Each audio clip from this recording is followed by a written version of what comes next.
Today we will read from the book of Luke, chapter 22,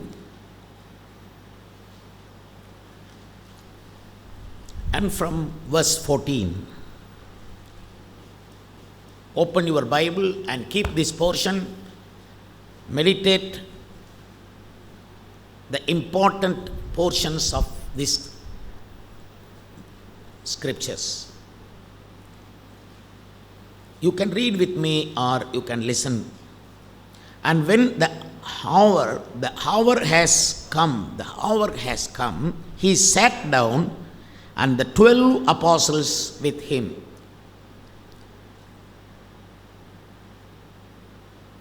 Then he said to them, with fervent desire, I have desired to eat this Passover with you before I suffer. There were several feasts mentioned in the Bible, but this is a greater private feast. This is not public. You know that Jesus fed more than 5,000 people with 5 loaves of bread and 2 fishes. That was public feast. But this is very private. Jesus and his disciples sat for this communion. This is a private communion. What do you mean by private communion? Public cannot partake in this communion. Those who are not saved, those who are not following Jesus,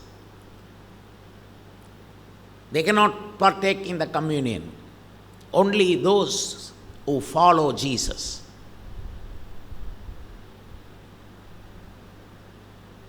There were disciples and Jesus only. They sat for the Passover. They sat for this feast. There were no any other persons inside there.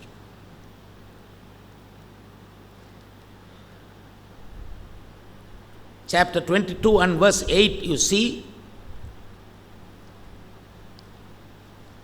Jesus said to Peter, go and prepare the Passover.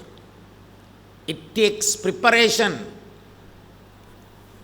to partake in the Holy Communion. You must be prepared, and the church must be prepared. There are so many other preparations. Without any preparation, you cannot simply go to a church and take communion. You must wait for God. You must fast and pray the previous day. You must fast and pray, and then you must come. You must confess your sins, mistakes, and all your shortcomings before the Lord, and check yourself. Secondly, check your family. How you have established your family. Check whatever you do and prepare yourself for the Holy Communion. Prepare your heart, mind and soul. And even the place of communion should be prepared. Peter asked, where should I prepare this Passover? Where? So that place, you cannot go anywhere and take communion. Some people, they wander here and there. One day there, and the other day the another place. Cannot do that. The Lord will fix you a place for communion. And I believe that this is the place that the Lord has fixed for you to live and to partake in the communion and bring all your prayers in the presence of God, and from here the Lord will direct you. From here the Lord will lead you, guide you. This is the place for you. The Lord appointed before the world was created, before you were born. The Lord planned this place for you and me. So the place and Everyone who partakes in that should be prepared. This preparation is the preparation to meet the Lord in the sky. Because He is going to come very soon, we have to prepare ourselves by Holy Communion. If you want to meet Jesus, you must prepare yourself in the Holy Communion. Prepare yourself.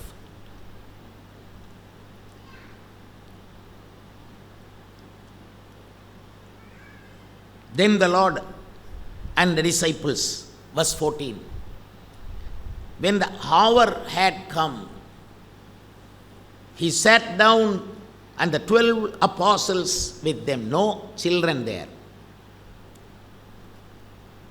All apostles and disciples, followers of Jesus. This is not public, this is private feast. In this day, we must know the value and the respect of the Holy Communion. It is a great, honored and glorified occasion where the devil will tremble, where the evil spirit will flee, where the man will close his mouth. He cannot talk anything against these kind of followers, because the heaven will be behind them. You people, you love the Lord Jesus Christ and you are here, the prepared place, and you are preparing yourself and you are following Jesus.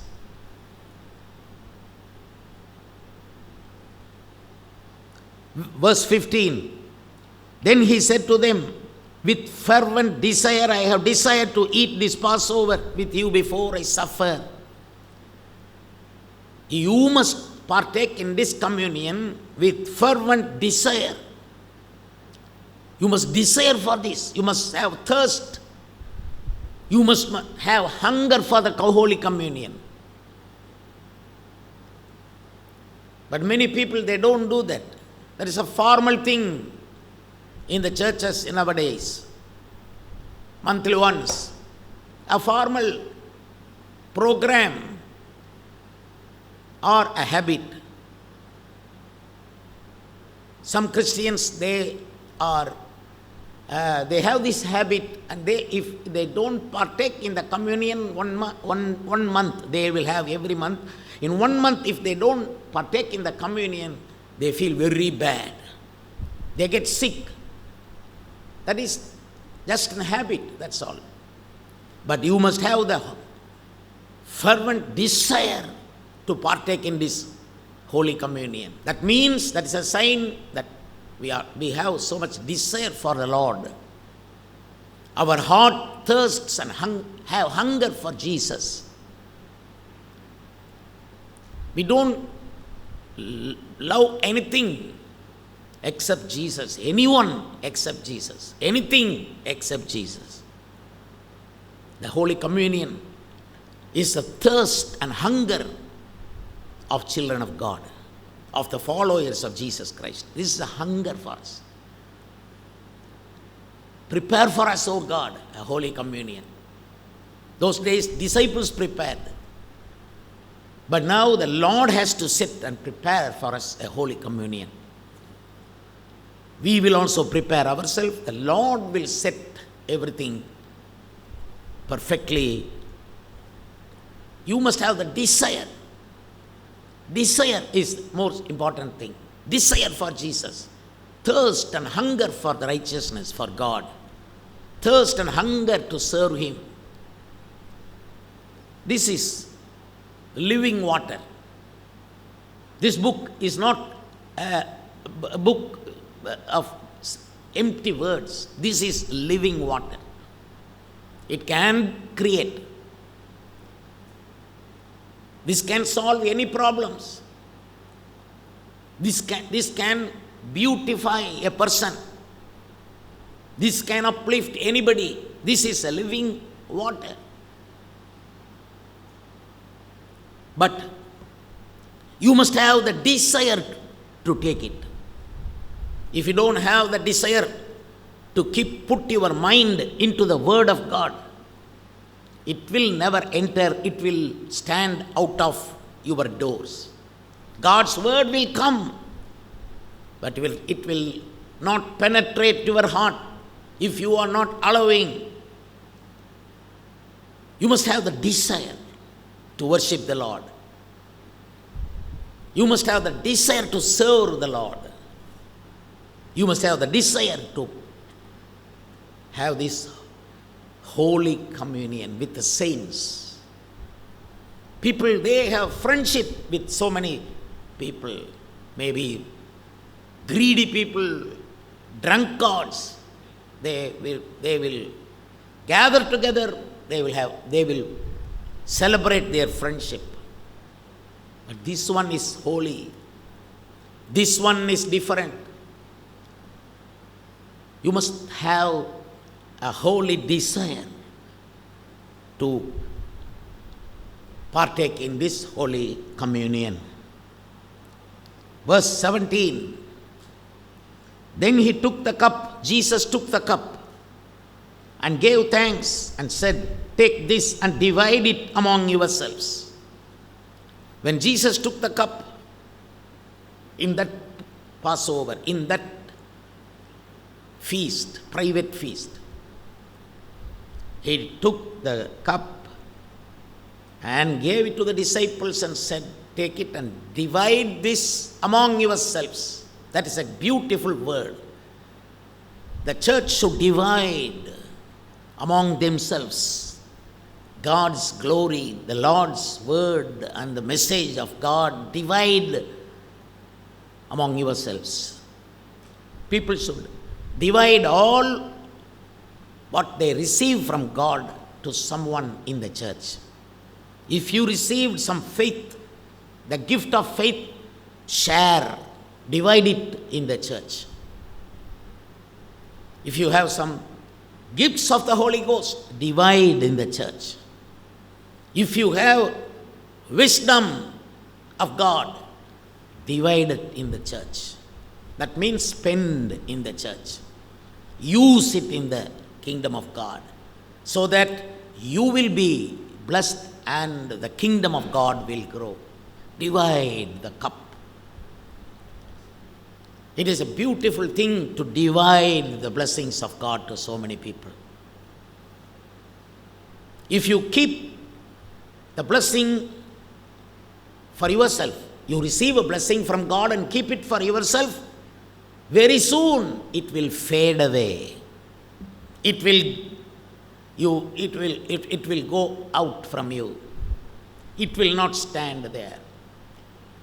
But when the Lord blesses you, then when you divide in the church, that for this reason you need a church, the Lord has ordained the church, that everyone will divide God's cup.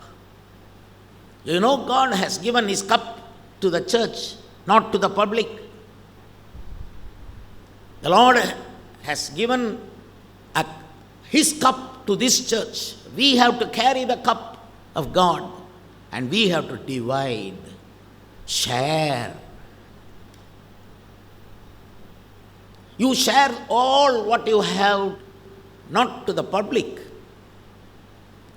to the church. Get ready to share. If you give, then you will be given. If you show your love to someone, then you will also receive the love. If you show the kindness to someone in the kingdom of God, then you will also receive kindness in the time of need. Jesus said, divide it among yourselves. What are you dividing? What are you sharing? Verse 19. And he took bread, gave thanks, and broke it, and gave it to them. He took the bread. In the days of Jesus, the bread was very big. baked bread. They do it, they prepare it in the wheat. Baked bread. It is beautiful. Take the big bread and break it. Actually, in the communion table, they should plan a big bread to be broken. People must see the bread. And the man of God should break, the ordained man of God should break the bread among the people. People should see. Likewise, Jesus was broken for us. And we will also be broken in few circumstances. If you are broken, you will be a blessing to many. If you are not broken, then you will not be useful even to your family. You must be broken. Believe that you are also a bread in front of God. While Jesus is the bread of life, I believe that you and me should be also a bread of life giving. We must give life to someone. We are also bread. We can quench the thirst of people and we can feed the hunger. We are the bread in the sight of God. In 1 Corinthians chapter 10, St. Paul, he mentions that the church is a bread. Because the Holy Ghost has made everybody into one bread. So there is oneness, one heart, and one plan, and one aim, and one movement, one way to go. So you are a bread. I am a bread. How many times I would have been broken in my life? Many times things will break you. Circumstances will break you. Incidents happening will break you. People around you will break you. Some people will be brought into your circle, not to bless you, simply to break you. After they broke you, they will leave. That is a real experience. If somebody breaks you, if something breaks you, if your family sometimes breaks you, think about the bread broken. Think about Jesus was broken. How many times you would have been broken, brother? Some things are breaking your heart, breaking your life, trying to break all what you have. But think about Jesus. There is remedy. There is rejoicing. Think about Jesus. You will find a place to cry. You will run somewhere. You will find a place to fall down in the floor and cry when you are broken. But you must know that Jesus will stand there. Only Jesus can make you together, make things together. Jesus heals the broken hearted. If your heart is broken, only Jesus, look unto him. Look, the bread is being broken.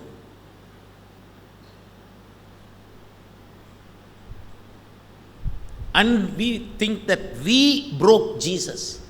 Our sins broke Jesus. Our iniquities broke the heart of Jesus. Our self and pride broke the heart of Jesus. Church never should have pride. No believer should have pride inside them. Sometimes we pastors will identify, we will find out. We will not accept, but we will find out this fellow, he displays his pride. This is the symptoms of the pride inside this person. That's the way we will be analyzing and we will be thinking about you. But your pride should be broken. The self, your ego should be broken to serve the Lord, to carry the cross. You cannot sit on the throne. You must be broken to partake in this Holy Communion. The Lord breaks through His Holy Ghost. Hallelujah. He breaks so many other things inside. We don't know what is inside. I don't know what hinders the blessings in your life. Then I pray that the Lord will break that thing in your life.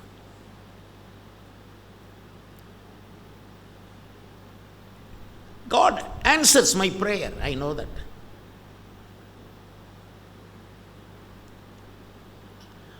I simply will not say break, not like that. I will simply wait for God. Find out. Then pray to the Lord, and then the Lord will promise to me that He will break. So the people, their pride will be broken. Their self will be broken. Some people, they have more self-confidence. They say, no, without prayer I can just go. I need no need of fasting and prayer and all these things. So many rules and regulations and this and that. And no, I can live. Everyone lives. I can also live. The Lord will break that self-confidence.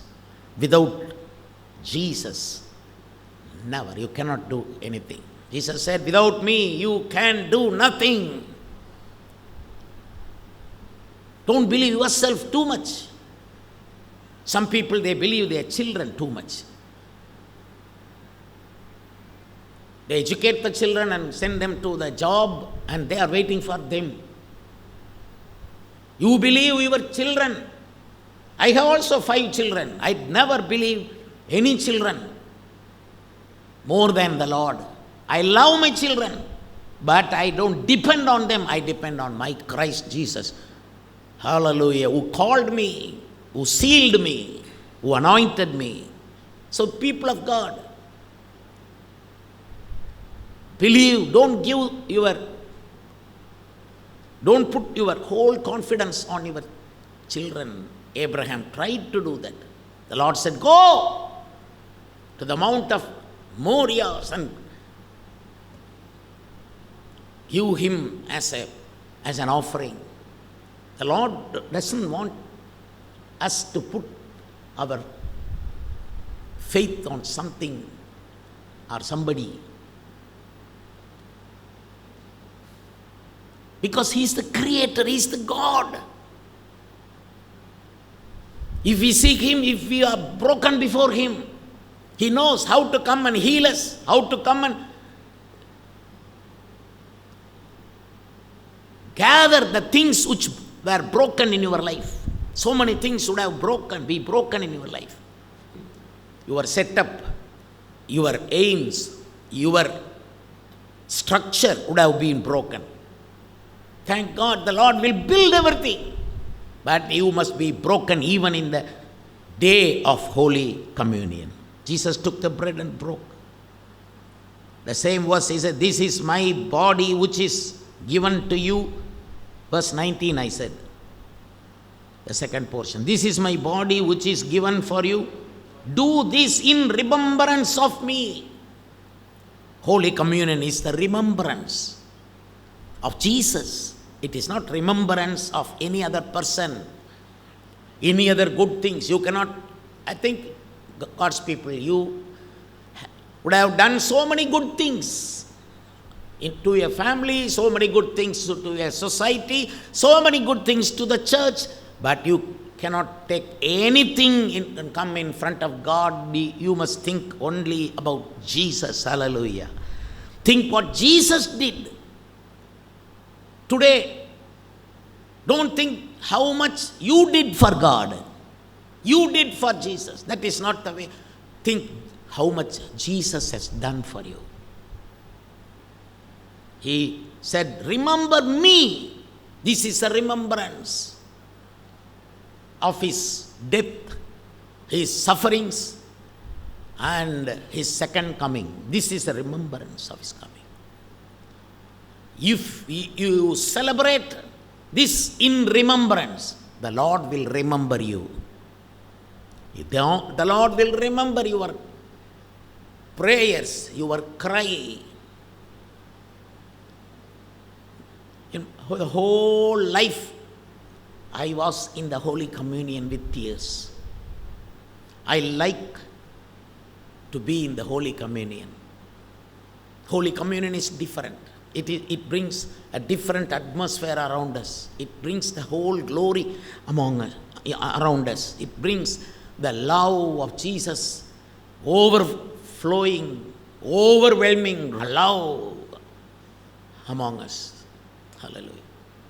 When we partake in this communion, when we gather, because of the overwhelming love of Jesus, we forgive anyone. We bear anything. In this table, Judas was sitting there also. Jesus can bear all these things. You can bear. Somebody is betraying you. Somebody is doing harm to you. If you keep it in your heart all the day, all the time, all the whole month, you will not enjoy the joy of salvation. You will not enjoy the presence of God. Something like a rock, it will be in your heart. But if you just forgive that person, finished. Come in Holy Communion. It gives us strength to bear such persons like Judas. This is in remembrance. The Lord will remember you. The Lord will remember your prayers and cry. The Lord will remember how much you lived for God, how much you served the Lord, how much you spent your time in the kingdom, how much you spent your money in the kingdom. He will remember everything. Mary washed the feet of Jesus. Jesus said, this will be remembered. Wherever this news, wherever this message goes, this also will be remembered. Whatever you have done will be remembered in eternity. Hallelujah. That's glorious. I have done so much in the kingdom of God by the grace of God, but everything people will forget. The world will forget. Cannot keep records how much I did in the kingdom of God. But the Lord will remember. Likewise, you have done so much in the kingdom of God. No one appreciated you, but the Lord, He remembers everything. He will remember. The man said on the cross, remember me, O God. When you are in paradise, remember me. The Lord will remember you. I used to sing, never forget me, O God. Don't forget me. Remember me. The Lord remember. When you partake in the Holy Communion, it is a remembrance. Verse 20. Likewise, he also took the cup after supper, saying, this cup is the new covenant in my blood. This Holy Communion, it drags you into the holy new covenant. It drags you into the new covenant. This is not the old covenant, the new covenant of Jesus. This is not simply living for God. This is under a covenant. You live under a covenant. You work under a covenant. You minister to the Lord under a covenant. You share your blessings under the covenant. You give your tithes and offerings under the covenant, the new covenant.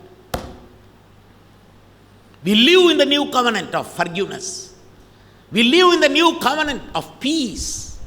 We live in the new covenant of all glorious blessings from Jesus Christ. If you live under the new covenant, you are worthy.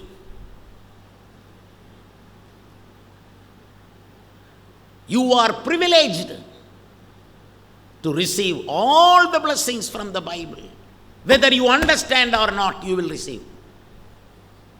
Don't think after understanding this holy Bible, after understanding all this, then the Lord will bless you. No. If you don't understand, or no problem, the word of God, the message of God, it will pierce into your life. It will go into your life and bless you. Hallelujah. How this came to me? You will be wondering about that. Hallelujah. God, the word of God can bring so many blessings to you. This cup brings us into the new covenant fellowship. Who are you? Who am I? What we have? What contact you and me have? We have the only one contact, the new covenant contact, the new covenant fellowship. We are under the new covenant of Jesus Christ. Hallelujah. Then verse 27. For who is greater? He who sits at the table or he who serves? Is it not he who sits at the table? Yet I am among you as one who serves.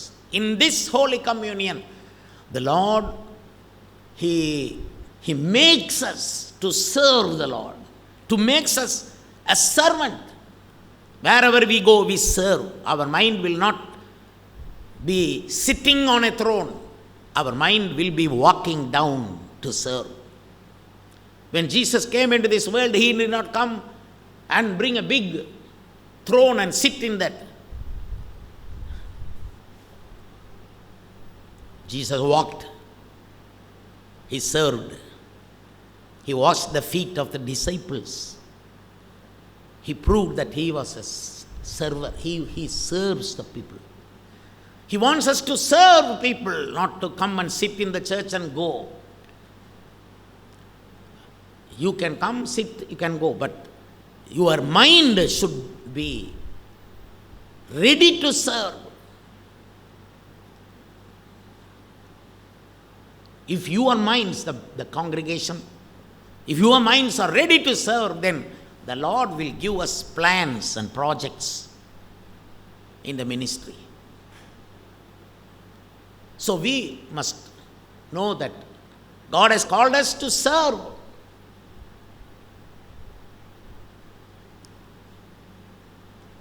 Communion speaks about sacrificial serving.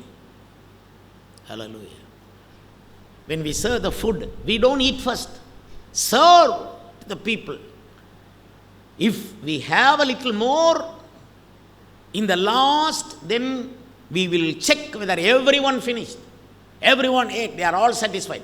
Okay, now I can eat this. That is the serving person. Hallelujah. Sometimes our mothers have the serving spirit. Even Pastor Amma, she will not eat anything unless everyone finished. When I eat and finish, then she will cut the fruits and keep in front of me and then start eating.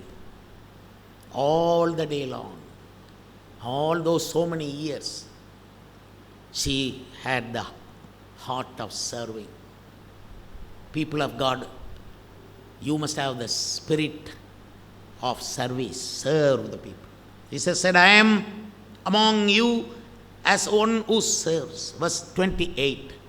But you are those who have continued with me in my trials. Did you read with me? Verse 28.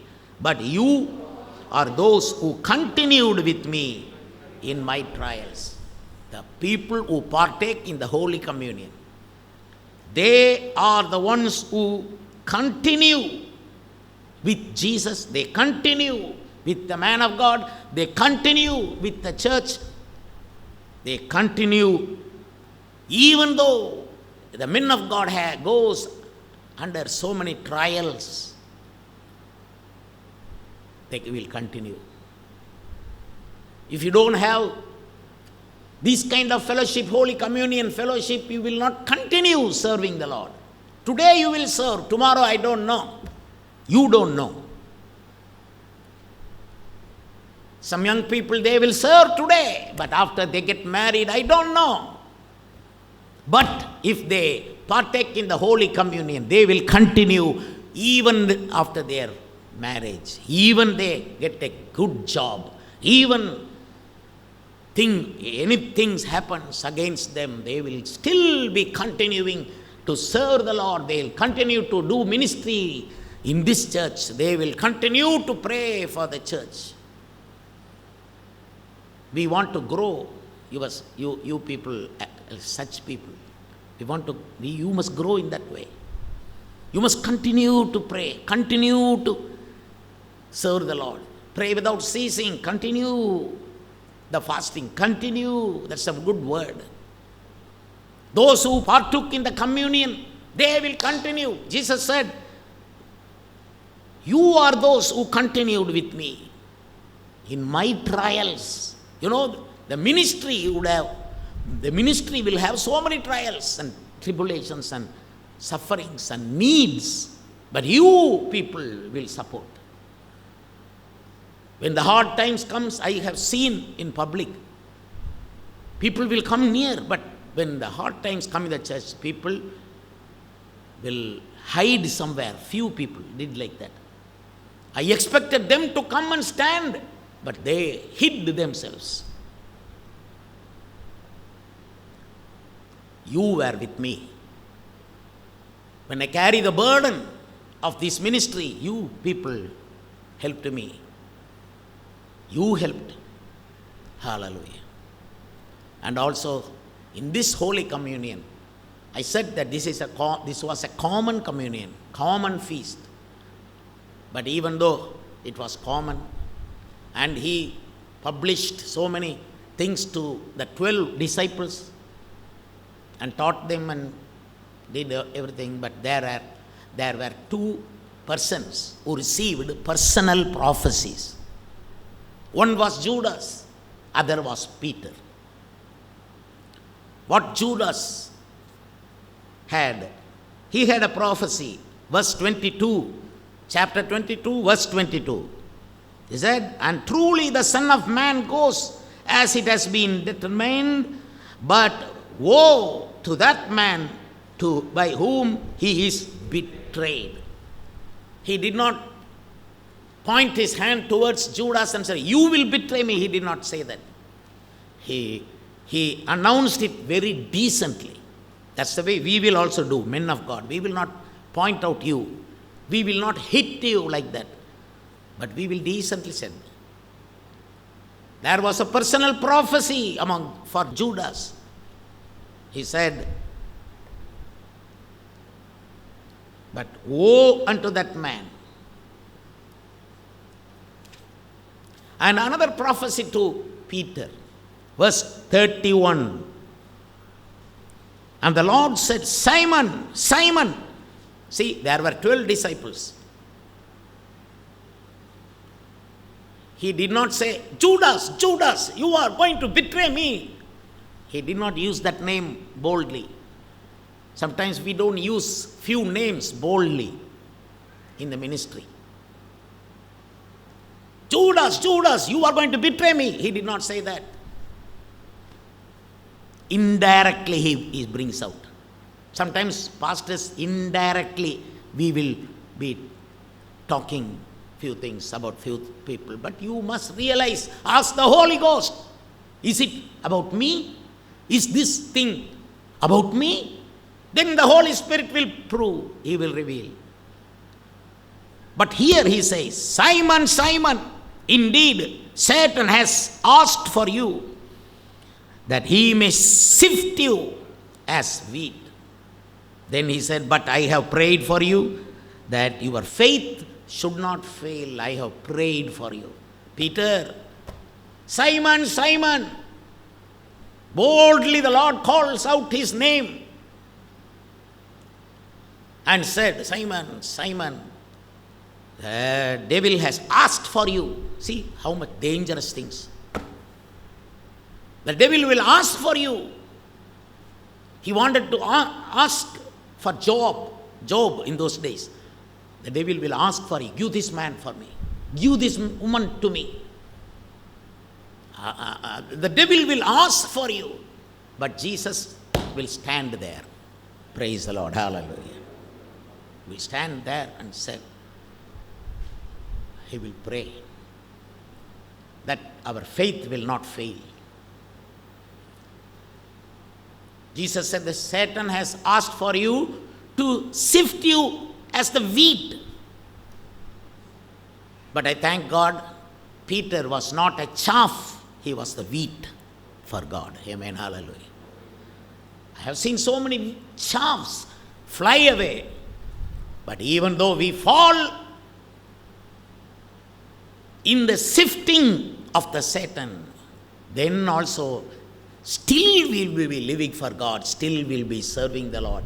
In one side we will be broken, one side the Satan will be sifting us like wheat, but still the prayer of Jesus is for you and me, and he prays for our faith.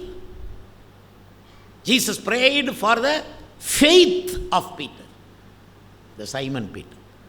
Today your faith is important. Instead we pray for so many other things for you. We pray for the faith of you people. If the faith comes, everything will come. If the faith is strong inside you, the devil will no time to hurt you, because you will live like a strong wheat. Wheat have life inside. Faith has life inside. You will have life inside. You can produce more. Holy Communion is so important. Let us all stand to come to this gracious moment which the Lord has appointed, ordained. The Holy Spirit is moving here. Father, Lord, I pray in the mighty, holy, and the gracious Lord Jesus Christ that you have given us this wonderful place, this beautiful table, this sacrificial moment.